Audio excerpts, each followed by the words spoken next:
As you can see, I have a Surtur power explain video today, and let's dive right in. Surtur can use his flames to destroy the 9 realms, basically creation, and he is the oldest who had lived at that time. His flames can't be stopped as destined by the Fates themselves. These Fates are so powerful that they are the ones who arrange the stories of these gods beyond the 9 realms at the base of the world tree, as shown in Runking Thor Run, and causing the never-ending cycle called Ragnarok. Though they are one of the reasons for such, actually they are an insignificant reason as much as they are significant, right? Now, in this instance we see here, it wasn't called the Odin Force until a few pages later we see Vili and V give up their life to give Odin their powers. It makes no difference of them combining in one body and them giving Odin their powers plus his, because I do still classify both events as them using the Odin Force to match up the power of Surtur, right? Odin also does say that the Odin Force is a force powerful enough to match, of course, the flames of Surtur, which of course shows that the flames of Surtur really can match up that of the Odin Force, which as we go on you will see why.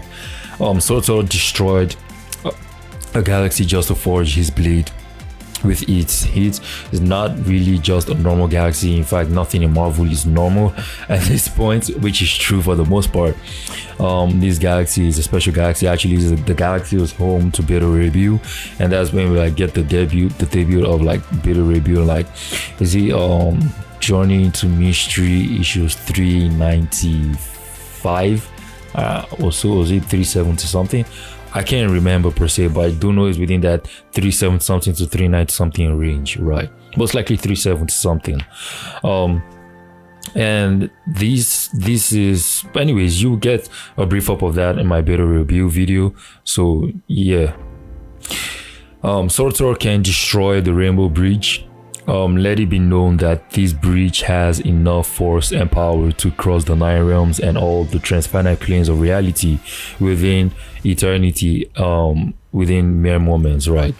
There's nothing faster than it in fiction as long as I'm concerned. Yes, not even the Speed Force comes close to this. Not only that, but it also has power to transcend beyond the 9 realms and the multiverse into outer realms beyond creation, which are infinitely stacked to oblivion, and even the conceptual space of oblivion can't withhold the power and speed of this, as it can go into the far shore in literal moment. But note that it is mostly the blade doing this, but whose force is being exerted on it? Of course, it is Surtur or whoever wields it that's creating such damage. And yeah, so Surtur would scale sub relativistic, if not higher. Now, this feat is pretty consistent for Surtur because his primary role is to do what they are trying to fight him from doing, right? So Surtur does have incredible strength, but I also have to be more realistic about this scaling. I also gave a brief up of like Surtur's like more realistic scaling, the beta review video, which I will link down below. Though I do think the power of the Rainbow Bridge varies based on who uses it, which is true for the most part.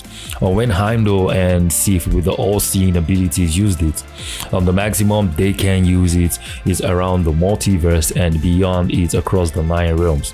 But when Odin and Thor use it, it becomes a whole other level of power.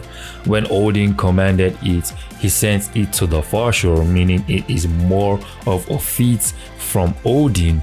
And when Jane Foster used a weapon as Valkyrie, which was used to create the Bifrost, then it is of a higher caliber, since that Bifrost weapon could help her transcend all realms beyond the multiverse to the far shore. Though Surtur beating Heimdall casually is impressive still, since Heimdall's weapon can use the Bifrost. On the level I just explained earlier, which is consistent, as Heimdall has stated not to be able to see things beyond the 9 realms as he followed Jane, and speaking about the god Tempest which started raging beyond the 9 realms. This is accurate as it does go along to support the scaling for him I gave in my beta review video. So Surtur is fast enough to counter Thor, who can cross the infinite multiverse at the speed of just a thought severally. Thor gathers enough power of 1,000 suns, striking it at Surtur at the speed of thought, which he also crosses the infinite multiverse in such timing. Imagine how fast Surtur's reaction speed is. Surtur easily blocks it, which is something many can't do unless you are at least creation tier. But Surtur is far more dangerous than that. When Thor says the power of 1,000 suns, he doesn't mean a normal star. He is talking about the sun of Earth, which one alone is stronger than eternity, aka the infinite multiverse. But these gods exist infinitely above that, aka the 9 realms, which are largely inaccessible cardinal realms, infinitely large each, and each are infinitely large. Surtur of course skills far above that, as he can destroy the 9 realms. You would need 6 sets of infinite powers beyond eternity to pull such a feat to start with. Surtur can tank attacks from Odin without dying or sustaining many injuries, if he contained any at all. He tanks attacks equal to that of the eternal flames. His sword is so large and the gods are so large that Surtur's sword can cleave through the multiverse into Midgard, which is a lower multiverse which the larger multiverse revolves around. He can summon an ancient storm which can hold Odin down for some time. Him placing his sword in the flames makes all existence to seem concentrated in the flames. But this is from his sheer will, because the flames there was an illusion created by Loki. So right, that's impressive. With the eternal flames, he can destroy all that is. It requires the combined force of Odin, Loki and Thor to fight Surtur for a winning chance. Once again, Surtur can destroy Asgard and the entire universe. Surtur is Odin's equal. You can say Thor being able to challenge Surtur is a good feat, but vice versa, as Thor had grown so much stronger. At this time, he is a threat greater than Mangog, and they were fighting across reality. Surtur killed Odin, whose death was felt not just within the multiverse but far beyond it.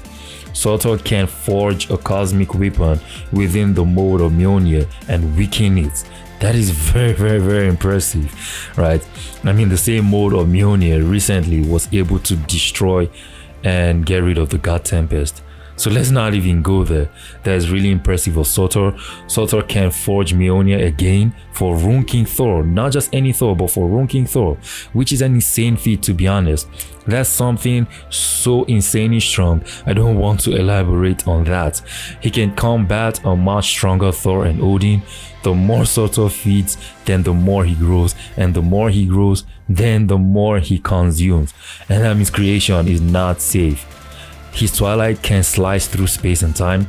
Surtur's flames would burn the world tree and Otherworld. Otherworld is home to all magic and connects creation together. In fact, Otherworld views creation as a chess game, and if Otherworld burns, then creation surely goes with it. His weapon is a threat to creation, which he forged. Only Surtur's shadow blade can really kill him, which is what Thor used. Surtur surely isn't a force to be played with. His skills far beyond the infinite multiverse and far beyond the 9 realms that scale infinitely beyond the multiverse, in which he can burn Otherworld, which views creation as a game. So Surtur is really impressive. Make sure to check my Mangog video. I'll link it. I said my Mangog video as well. Check my Thanos video, my Jane Foster video, my Gore video, I'll just be linking everything down below. So you can see that these characters are really overpowered, and these aren't feats I'm creating. These are feats of the comic book panels. And so You have characters far beyond. Eternity has become like a joke nowadays. He just reminds me of like Spectre from DC Comics, right? But the thing is, like, Eternity is further inverse, but if you like take him like cross verse, I don't know how many verses would even challenge. That's why Marvel is so strong. Like, Eternity is transfinite, infinitely layered. The peak of his room is like extremely high, auto plus. And there's like being generous, just like Lobo. Like, normal scaling within him is already like peak boundless, and so like it's not something I really want to go into. But yeah, enough of the ranting. If you found this video informative, please do like, share, comment, subscribe. I appreciate it a lot. See you next time. Peace.